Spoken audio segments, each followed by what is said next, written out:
اعوذ باللہ من الشیطان الرجیم۔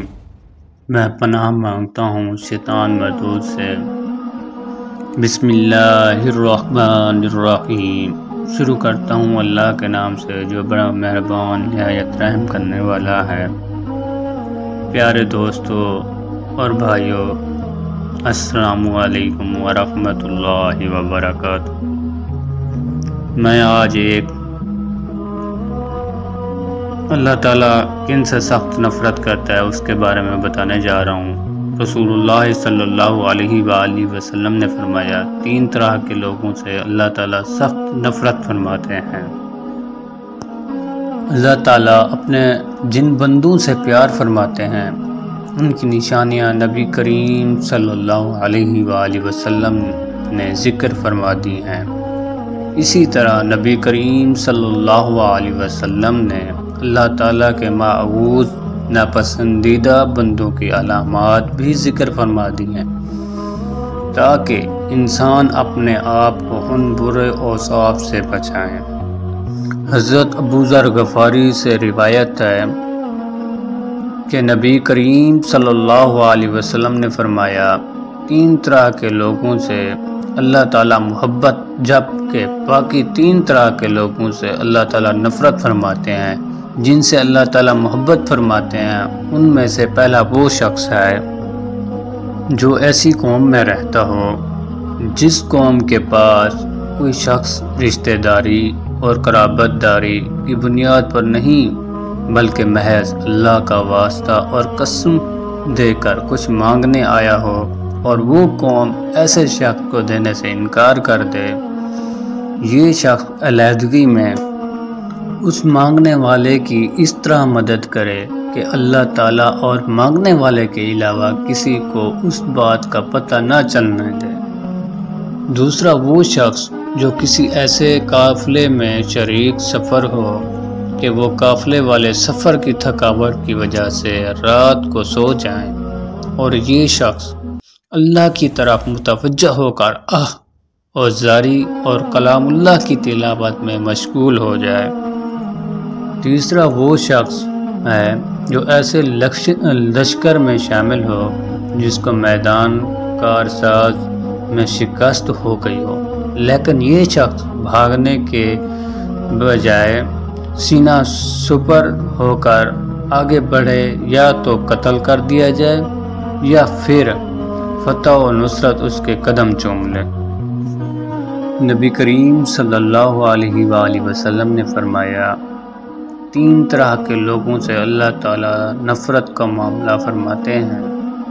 پہلا وہ شخص جو بوڑھا ہو جائے پھر بھی زنا کرے۔ دوسرا وہ شخص ہے جو فقیر اور تنگ دستی ہو پھر بھی تکبر کرے، اور تیسرا وہ شخص جو مالدار ہو لیکن دوسروں پر ظلم کرے۔ پہلا تو وہ شخص ہے جو بوڑھا ہونے کے باوجود زناکاری کا مرتکب ہو۔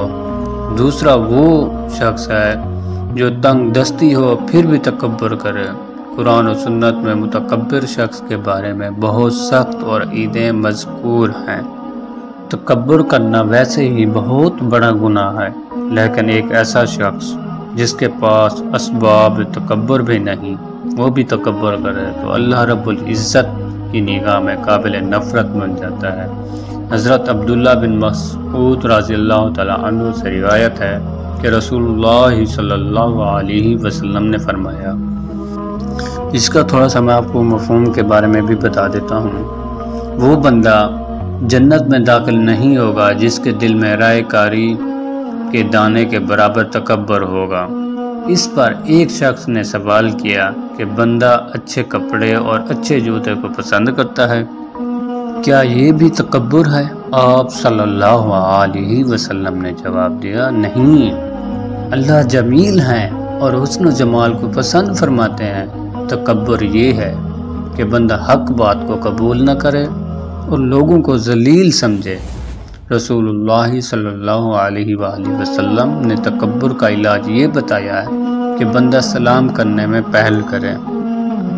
تیسرا مبغوض بندہ وہ ہے جسے اللہ نے مال دیا ہو اور وہ ظلم کرے جو بندہ مالدار ہونے کے باوجود ظلم کرتا ہے وہ اللہ کے ہاں قابل نفرت ہے، کیونکہ مال کا مل جانا محض اللہ کی عطا سے ہی ہے، اس کی وجہ سے، اور اس کے ہوتے ہوئے کسی پر ظلم کرنا اعلیٰ درجے کی حماقت ہے۔ محدثین کرام رحمۃ اللہ نے الغنی الظلوم کی تشریح میں یہ بھی فرمایا ہے کہ اس سے مراد وہ شخص ہے جو دولت مند ہونے کے باوجود بھی قرض خواہوں کو قرض کی ادائی نہ کرے، یا یہ بھی ظلم ہے۔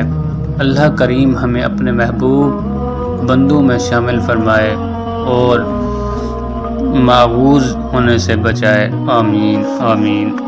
تمام دوستوں اور بھائیوں سے گزارش ہے کہ اس چینل کو سبسکرائب لازمی کریں۔ جزاک اللہ۔